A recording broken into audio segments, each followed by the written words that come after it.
తలకాయ కిందికి పెట్టి కాలు మీదకి పెట్టి గుంజినాను పొడుగ్గావు ఊకే నా మీద వాడు ఎందుకు ఎడతావా రేవంత్ రెడ్డి హరీష్ రావు పొడుగు ఉన్నాడు హరీష్ రావు ఏమన్నా నేనేం చేయాలి భయ్ దేవుడు నాకు పొడుగిచ్చి నీకు పొడిగిచ్చిండు మరి నా మీద పడి ఎడతాడు ఊకే అంటే ఒక సైకో టైప్ అయిపోయిండు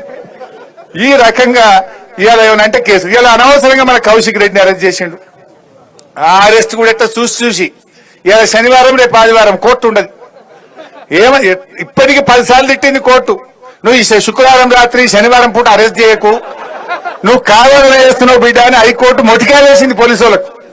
కానీ మళ్ళా చూసి నిన్న శుక్రవారం రాత్రి 12 గంటలకు మన కౌశిక్ రెడ్డి ఎమ్మెల్యేని అరెస్ట్ చేసిండు ఏం చేసిండు కౌశిక్ రెడ్డి రేవంత్ రెడ్డి తప్పులను ఎత్తి చూపిండు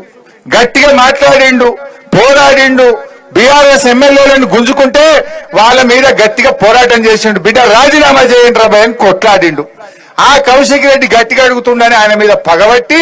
నిన్న రాత్రి 12 గంటలకు దొంగ కేసు పెట్టి ఫాల్తు కేసుల అన్యాయమైన సెక్షన్లు నాన్ బెయిలబుల్ సెక్షన్లు పెట్టి ఇవాళ ఆయనను అరెస్ట్ చేసి జైల్లో పెట్టిండు ఏమైనా మర్డర్ చేసిండా ఎవరినైనా చంపిండా ఏమైనా మోసం చేసిండా ఇవాళ ఒక ఫాల్తు కేసులో అక్రమ కేసులో ఇరికిచ్చి ఇవాళ ఆయనను జైల్లో పెట్టే ప్రయత్నం చేస్తాడు మొన్న మన కేటీఆర్ గారిని రాష్ట్రం యొక్క గౌరవం పెంచితే రాష్ట్రం ప్రతిష్ట పెంచితే ఈ కార్ రేసింగ్ ప్రపంచమంతా హైదరాబాద్ దిక్కు చూసేట్టు కేటీఆర్ చేస్తే ఆయన మీద కేసు పెట్టి సతాయించే కార్యక్రమం చేస్తుంటాడు కేసీఆర్ ను కమిషన్ ముందుకు పిలిపిస్తుంటాడు ఇంక తప్ప ఇంకో పని రాదా నీకు పాలన లేదు ఎంతసేపు ప్రతిపక్షాల మీద పగబట్టుడు కేసులు పెట్టుడు రైతులను జైలు వేసుడు రైతులకు బేడీలు పెట్టుడు ఇది తప్ప నువ్వు చేసిన ఒక మంచి పని ఏమైనా ఉందా అందాల పోటీలను పెట్టినావు అసలు ఇది ఒక విషయం తెలవాలి మీకు